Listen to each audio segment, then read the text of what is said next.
Hello guys, I hope you're doing well. Here's a character I made based on the concept art created by the amazing artist called Flea on ArtStation. In my previous video, I showed you the method of creating the haircut in Zbrush, but after some experimentation, I found a better and easier way to make volumetric hair in Zbrush. So in this video, I would like to show you the method I used to create the hair for this character. And hopefully after watching this video, you can start making the hairstyle you want for your character.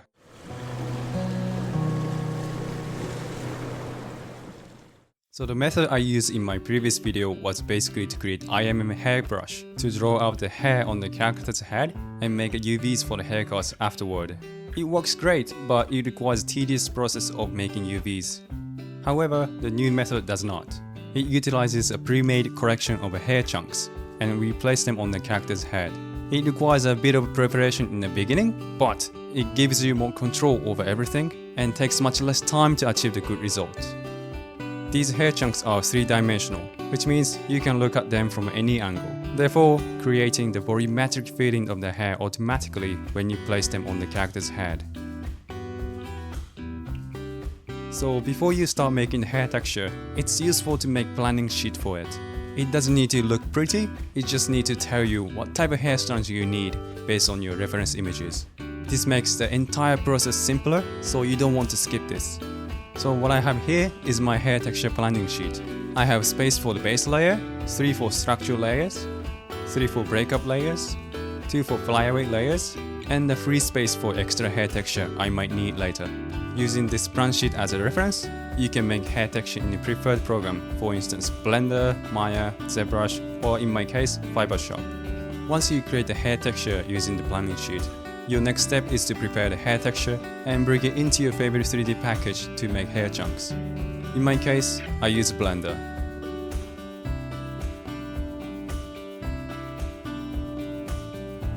Then apply the texture onto a plane, add edge loops according to your hair texture, and start splitting them off one by one. Since I created the hair texture using Photoshop, I can skip this process and simply import the hair cards. Next, we want to add the same amount of edge loops to each hair card. How many edge loops you add depends on your needs and hairstyle. Think about how much hair cards need to be bent to achieve the desired hairstyle. The longer the hair is, more resolution you need. And make sure to distribute more edge loops at the root of the hair, since that area needs to be bent more. Once you have all the hair cards ready, we can start making the hair chunks. So take the base layer, take 2 of the structure layers, and combine them to form a triangular shape. You can tilt or rotate the haircuts a bit to make them look how you want.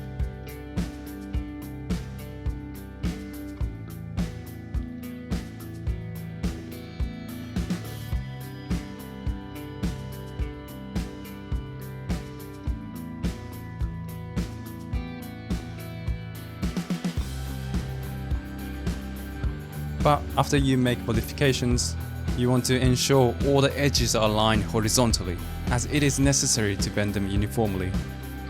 You can make variations by combining different hair cards.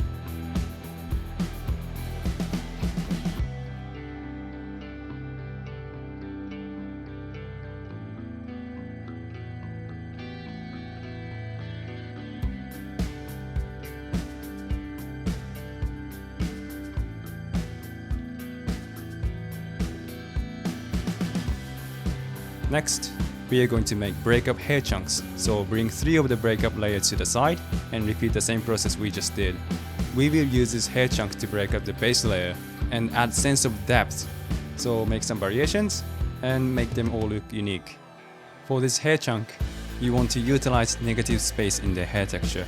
We can see all the hair layers underneath this breakup layer through this negative space in the hair texture, and this makes the hair look interesting, so you don't want to make this hair chunk dense or thick. Next, last but not least, we are going to make flyaway hair chunk. This time, we don't need to make haircuts to form a triangular shape. Instead, we can use a couple of haircuts and intersect them to achieve 3-dimensional feeling.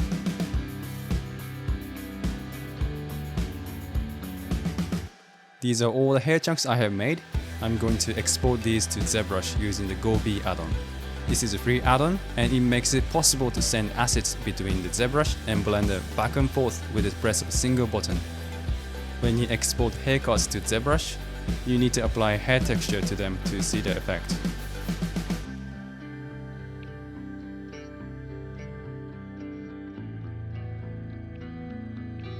Now, we get to the main part of the tutorial.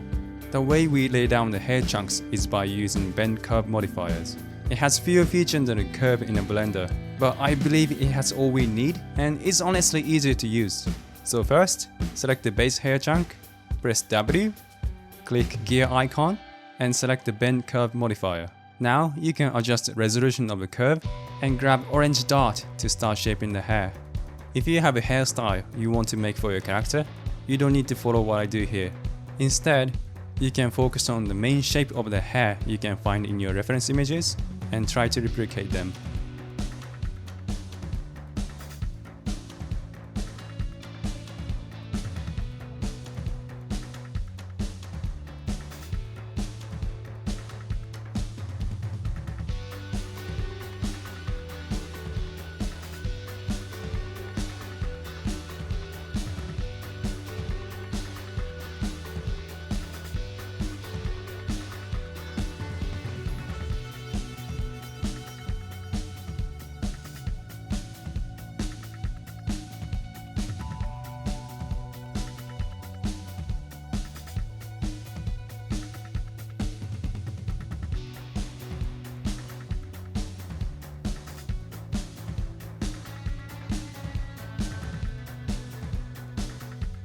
I use the hair chunks composed of only structured hair layers for the fringe and the ponytail, because I didn't want it to be that dense.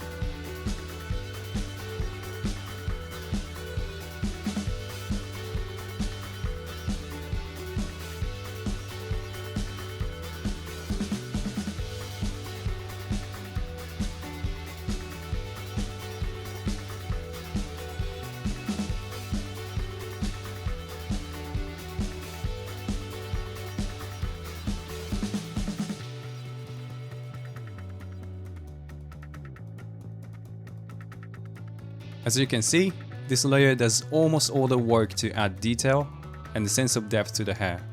Use variation of hair chunks and try not to create repetitive pattern. Also, avoid overlapping the haircuts, as it produces an ugly visual effect in the game engine.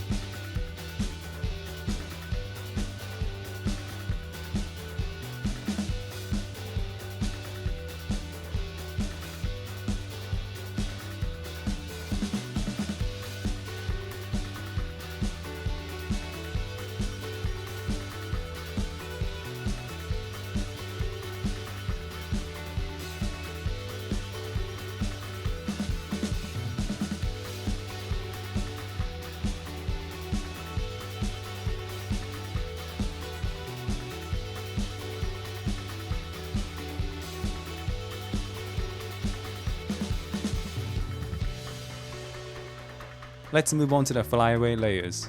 This layer can fly away from any forms and can go in any directions. This helps to add messiness and add realism to the hair. So you should look at your reference images carefully and try to replicate the effect.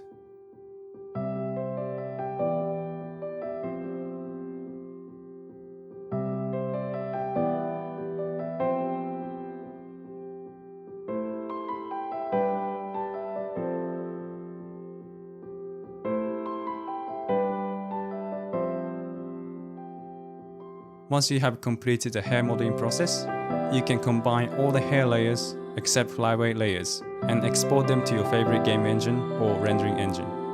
The reason why we separate only flyaway layer is that in this way, it is easier to apply different shader to it to achieve the desired effect. But if you don't want to do it, that's fine too.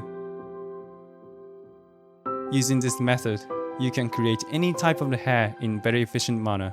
I am the type of person who would do pretty much everything in Zbrush, even stuff like hard surface modeling and retopology.